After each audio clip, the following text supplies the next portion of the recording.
நம்ம ஆகஸ்ட் மாசம் நம்ம வந்து கருத்து கணிப்பு நடத்தியிருந்தோம். அந்த கருத்து கணிப்பினுடைய வீடியோவை நீங்க தயார் பண்ணி வைங்க. எந்நேரமும் நம்ம போட வேண்டியது இருக்கும். ஏன்னா தமிழகத்துல எந்த ஊடகமும் தாவேகாவுக்கு 5% மேல வாக்கு சதவீதத்தை சொல்லாத நேரத்துல 33% வாக்கு சதவீதம் தாவேகா பெறுவதற்கான வாய்ப்பு இருக்கு அப்படின்னு அன்றே கணித்த தமிழ் ஜனத்தினுடைய அந்த வீடியோவை நீங்க எடுத்து வைங்க, மக்களுக்கு போட்டு காட்டணும். இப்ப ஆளக்கூடிய திராவிட முன்னேற்ற கழகம் 24%, தேசிய ஜனநாயக கூட்டணி அதிமுக பாஜக கூட்டணி 33%, விஜயனுடைய தமிழக வெற்றி கழகம் 33%, நாத்தாக்கா 7, மற்றவர்கள் 3.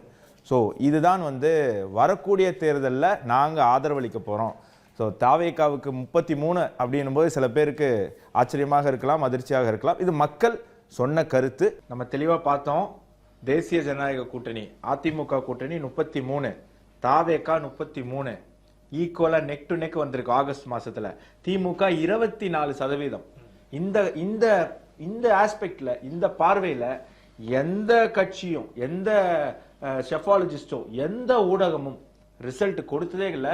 ஸோ ஷெஃபாலஜியா இருக்கட்டும், கருத்து கணிப்பாக இருக்கட்டும், இனி மக்கள் நம்ப வேண்டிய ஒரு ஊடகம் அப்படிங்கிறது தமிழ் ஜனம் தான் அப்படிங்கிறத நம்ம வந்து மக்கள் நேர்கள் வந்து புரிஞ்சுக்கணும். ஸோ இனிமே கருத்து கணிப்பு அது பண்றேன் இது பண்றேன், விஜய் 5 தாண்ட மாட்டார், விஜய் 12% தாண்ட மாட்டார், அவர் வேணா 27 எடுக்கலாம், ஆனா சீட்டெல்லாம் ஜெயிக்க மாட்டார் அப்படின்னு சொன்ன ஊடகவியாளர்கள், அப்படின்னு சொன்ன ஷெஃபாலஜிஸ்ட் எல்லாம் இனிமே அப்படியே அவங்களுடைய யூடியூபா இருக்கட்டும், அவங்களுடைய சேனலா இருக்கட்டும், அப்படியே க்ளோஸ் பண்ணிட்டு தமிழ் ஜனத்தை ஓபன் பண்ணிக்கோங்க, சப்ஸ்கிரைப் பண்ணிக்கோங்க.